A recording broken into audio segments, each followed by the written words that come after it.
investigations and high-altitude productions at the Mid-Michigan Paranormal Convention. Hey y'all, welcome back to Paranormal Brothers Investigations. Today I'm here with my co-owner, Travis. Yo. We're at the 5th annual Mid-Michigan Paracon, which is a paranormal convention. We're gonna go around and interview some of these different teams and see if we can get some tips or tricks. Hope y'all enjoy. We've already got fresh content. We've already got good tips and pointers. Bringing more content and better stuff and better videos your way soon. Step back here with you. One of my first questions is really what got you into this? A dinner that I went to with my sister and husband at a restaurant in Detroit called the Whitman.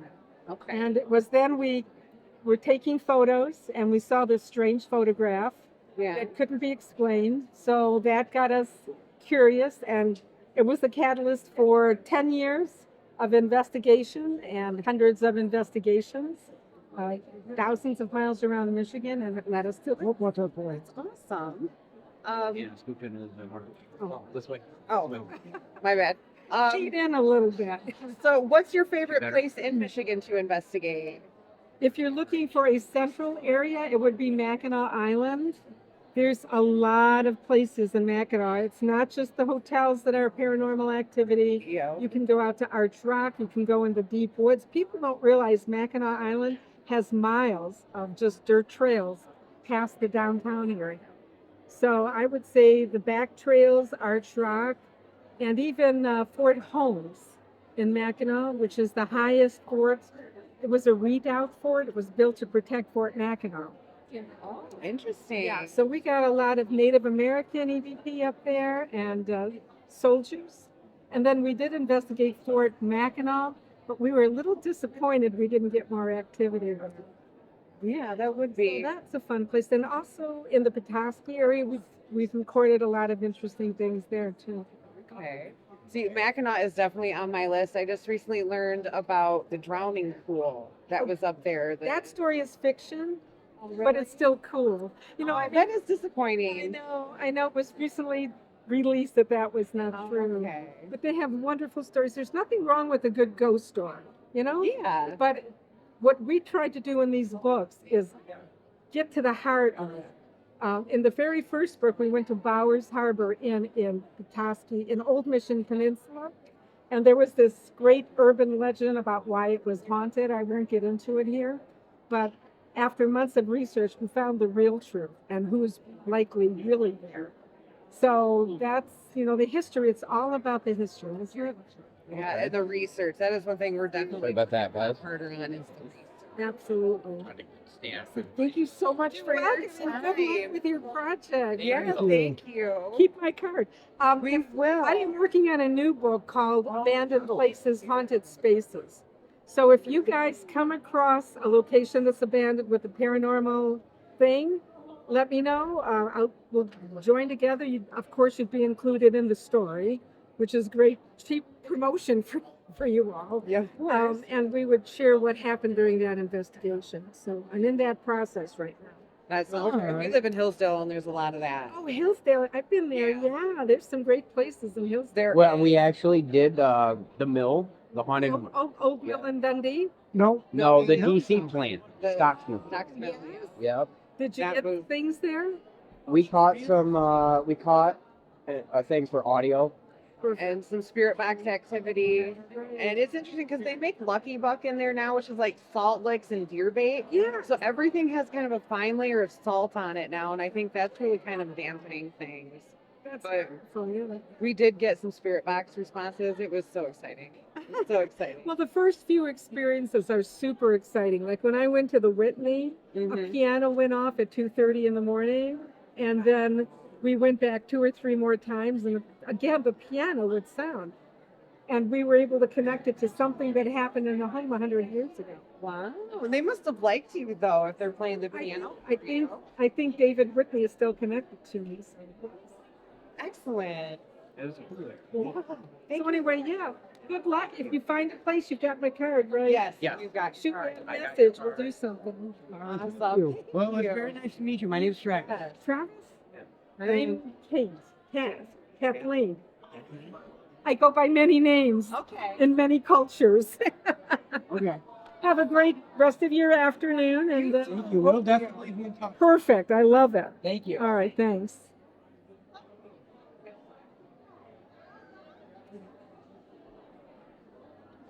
Um, well, let's say it looks like you're a big movie maker. That's really cool. Yeah. What got you into like paranormal and scary and horror? Well,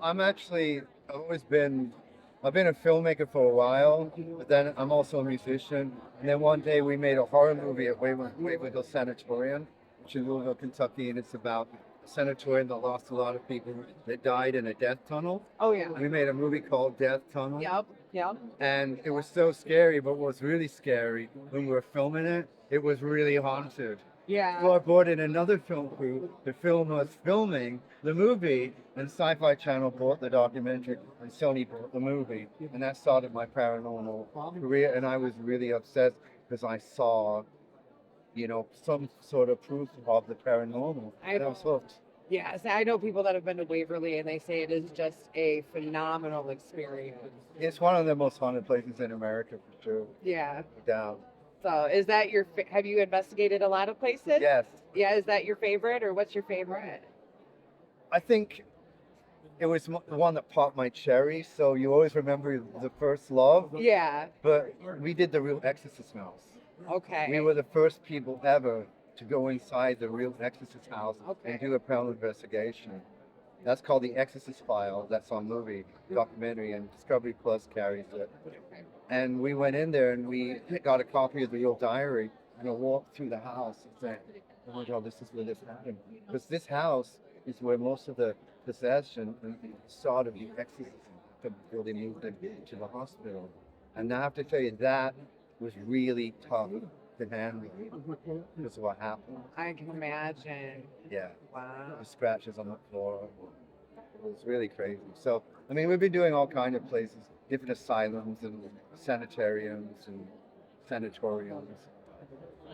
Excellent. So, any advice for some like really legit amateurs that are just really passionate? Any advice for us? Well, if I was really giving my honest advice, I would do things to try to be different and not just be, okay, here's some night vision, here's some cold spots, here's the same stuff you see on every ghost hunting show, which is fine. And, yeah, people, obviously buy it, but for me, I like the epic stuff.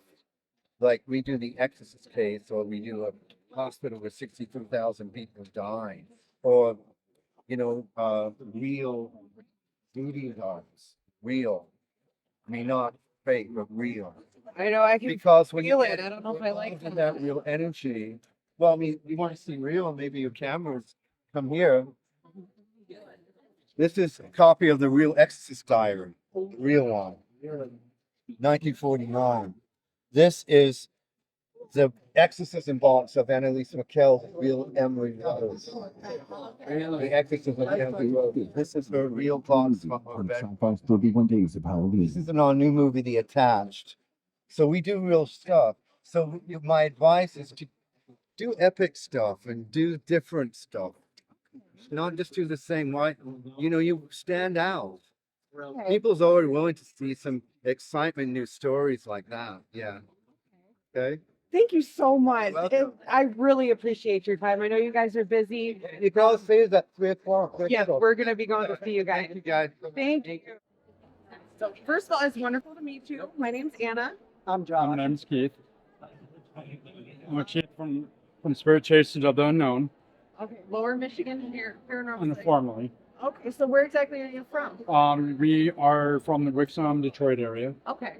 Okay, we're from Hillsdale. That's why you're wondering. So, alrighty. So how long have you been doing investigations for? My own team is 13 years. I've been doing it like 14 years. Like the first year, with the Michigan Ghost Watchers.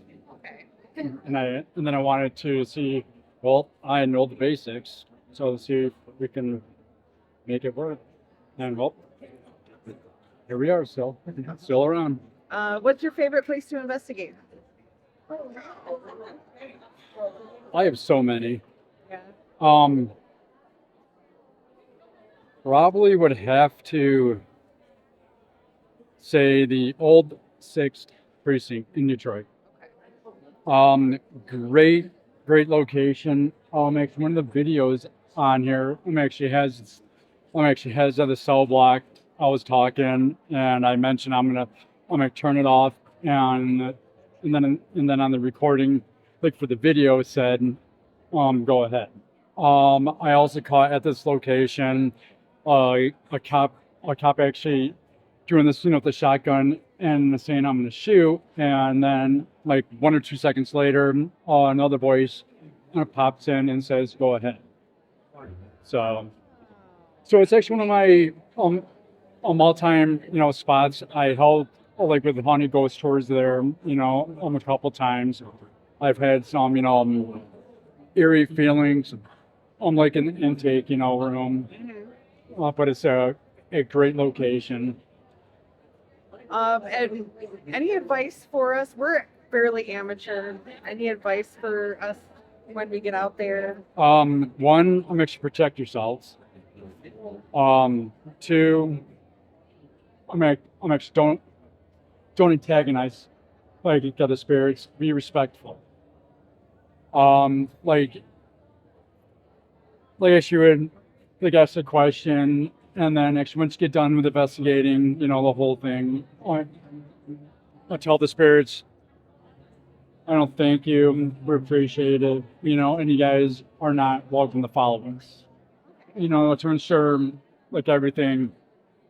Once you leave, you're safe at home. I like that. And is that your preferred method of protection, or do you do other things?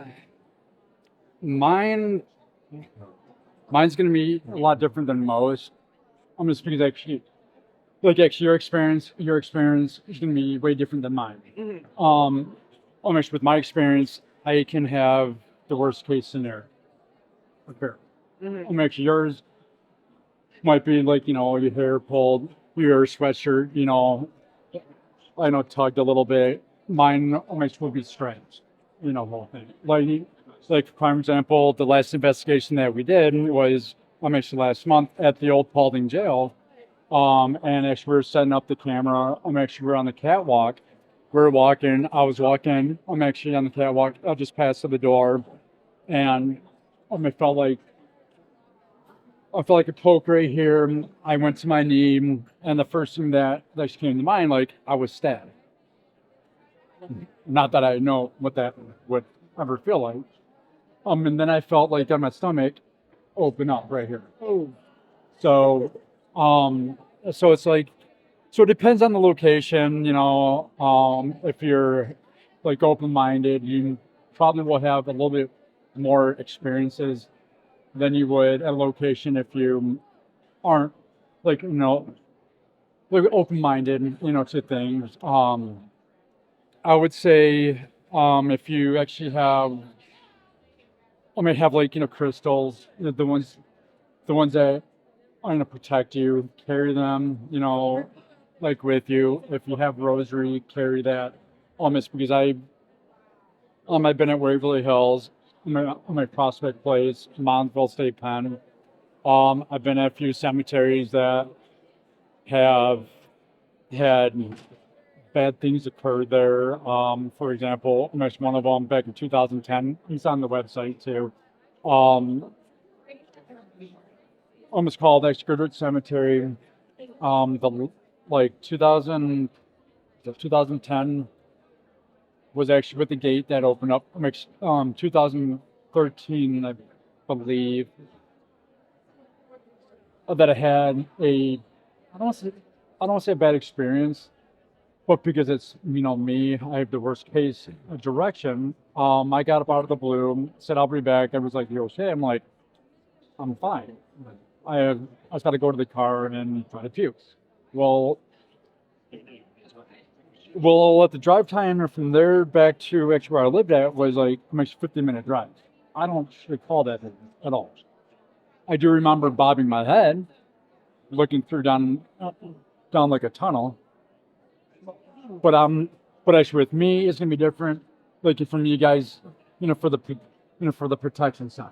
So eventually we'll learn what works for us. Yeah. Basically. Okay. But it's also with the belief that you have in those things.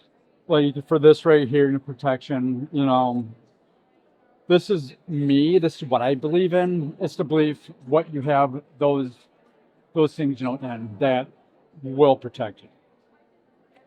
So. Thank you so much for your No, time. no problem. Thank you. Thank you. I guess. Thank you.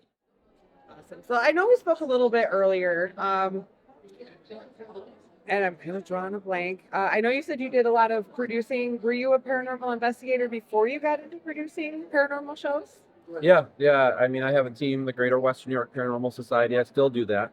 Okay. And that's kind of what got me into it. You just meet people along the way and get thrown into things that you don't think you're going to get thrown into. But if you would have asked me 5 years ago if I'd be producing a television show, I'd be like, whoa, probably not. So how long have you been doing this for then? The television show or the paranormal?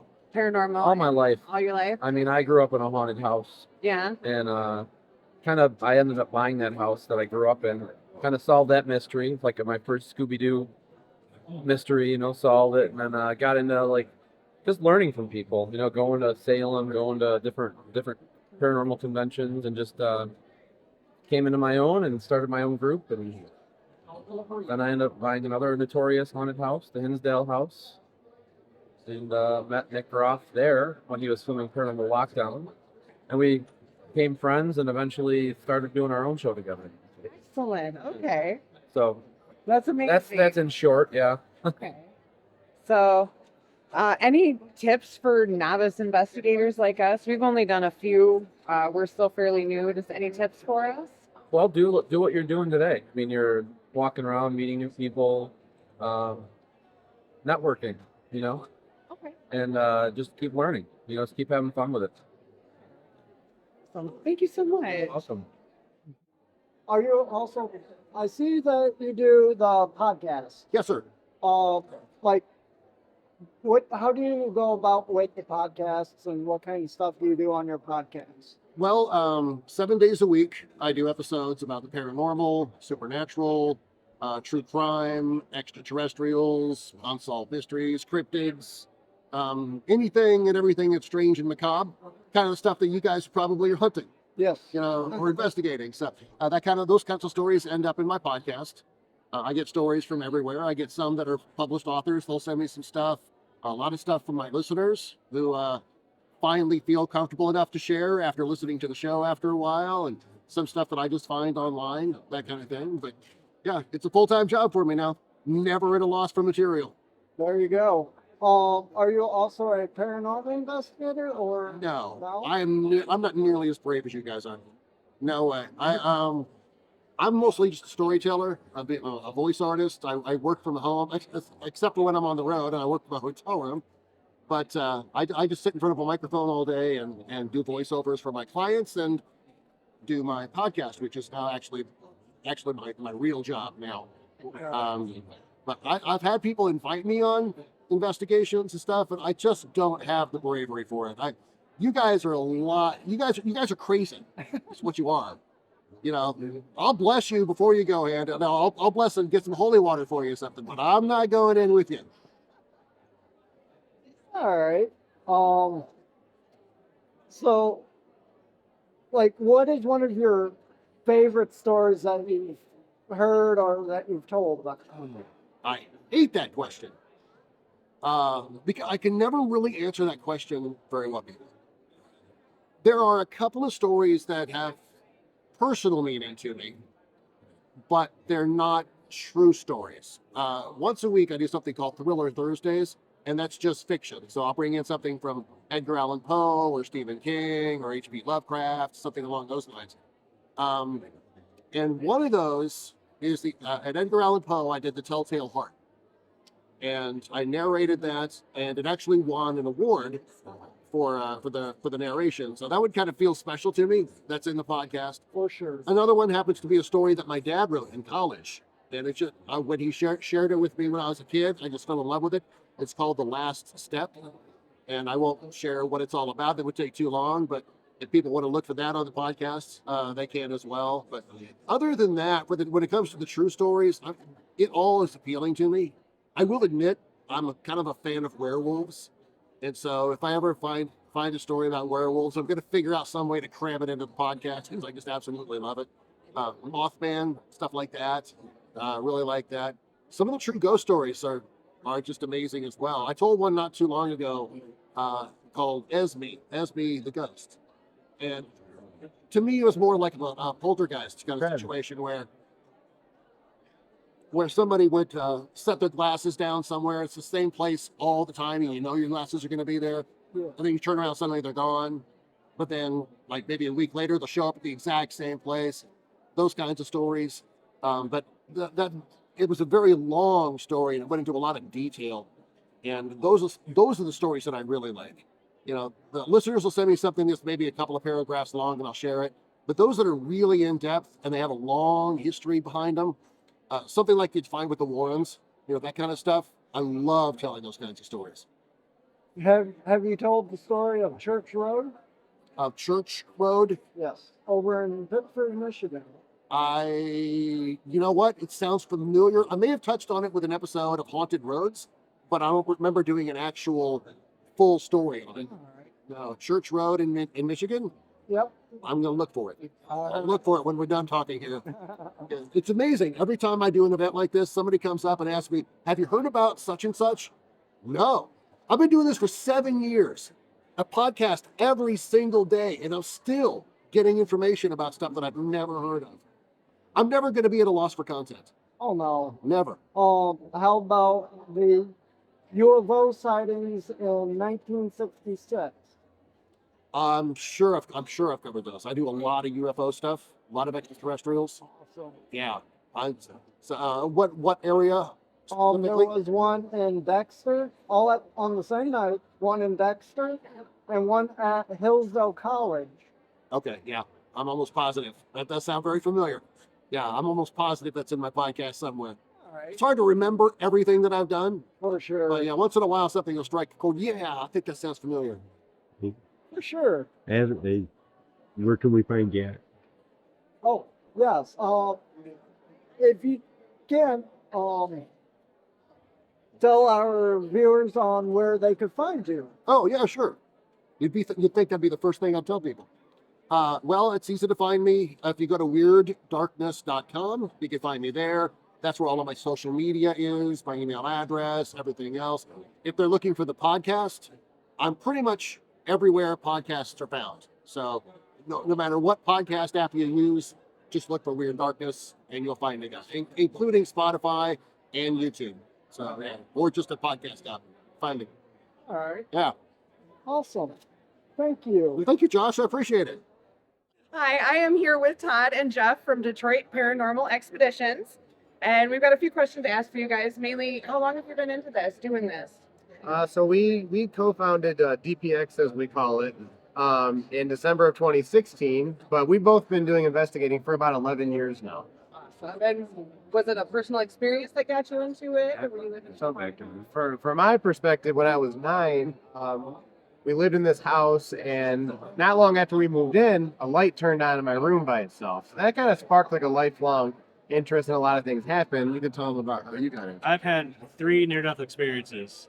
So when I was younger, it didn't make sense. So I got a little bit older and I had my first paranormal experience when I was a teenager. But that was in the 80s. And you couldn't really talk about that stuff because it was kind of taboo. It was really taboo. There was no TV shows or anything like that. So when I got older, I joined a group that Jeff was on, and that's how we became friends and met each other. And then 4 years later, we decided to launch our own. What's your favorite location to investigate? So hard to pick just one. I like a place in Lapeer. It's a former Lapeer County poor farm. It dates back to the 1880s. There's actually 40 documented unmarked graves behind it, the people that died there, and then they range from the 1870s into 1938 was the last one that's known. But we've had a lot of amazing activity there. And Location you mentioned? That's probably toss between right now Bruce Mansion and Lapeer. They're both very active, and Bruce Mansion actually we saw the very first time we ever investigated there. We saw a shadow figure come at Jeff and then a dart. It was just a crazy experience. The black stone was like 6 or 7 feet tall. It was tall, really tall. Yeah. that's an amazing experience. Yeah. And then lastly, any advice you have for like novice investigators like us? We haven't done too many. We're really starting out. Any advice for us? Yeah, just you know, you got to take lots of photos and videos and audio, and then review everything very carefully. It can be time consuming, but it's worth it in the end because some of those things that you capture, it's like It'll slip by sometimes. yeah, You're not really you know, and it's really mind blowing when that you actually do find something. But I would say too, if you're just starting out, just try to have fun with it, and you know, get creative. And you can kind of take your team, and you don't have to always just do investigating. Like for instance, we worked with Atwater, you know, to make a paranormal themed beer. So you can kind of get creative and have a little bit of fun with it and make it your own. And a lot of the stuff that we do, we're huge in historical preservation. That's one of our mission statements of why we actually want to start this. Because in Michigan, they don't really preserve history as well as they do like in Ohio, Indiana, Illinois, Pennsylvania even. So we try to raise a lot of money for historical societies and private residences like the Bruce for helping out. But we help people that don't really believe in the paranormal. We help them anyway. You know what I mean? Excellent. I do got a question. It's for our subscribers. Now, where can they find you guys? Guys, if you just look up Detroit Paranormal Expeditions, we'll pop right up. Our website is DetroitParanormalExpeditions.com, and all of our social links are right there at the top. All right. Thank you so much. Thank you very much. Yeah, thank you guys so much for your time. Thank you. Thanks, man. It's been great being Thank around. you. Thank you. Thanks. Hey, I would like to apologize for a different setup and venue. We got extremely busy with talking to some latecomers, getting everything packed up and loaded into the vehicle, to actually record an outro. Yeah, it was pretty hectic towards the end there. It was really packed. We barely had enough time to get out. Maybe we had a certain time to get out. We had to have everything packed up and our area cleaned. It was, but the convention itself was overall more or less a learning experience. We learned a lot. For sure. We got some good basis connections worked out. We met some pretty good producers and people who were doing in the same field and aspect as us. We got some good tips and pointers. We learned a little bit more. So overall, I think it was a very productive convention for us to go and experience. That is definitely for sure. The paranormal community is probably one of the nicest communities that I've actually been a part of. So, yeah. Feel free to please subscribe, like, and share, and hit that notification bell for upcoming videos on our next videos that are going to be released. Please make sure you hit that notification bell. You ain't going to want to miss what's coming up next. Nope. And have a good day. Stay spooky, friends. Stay spooky.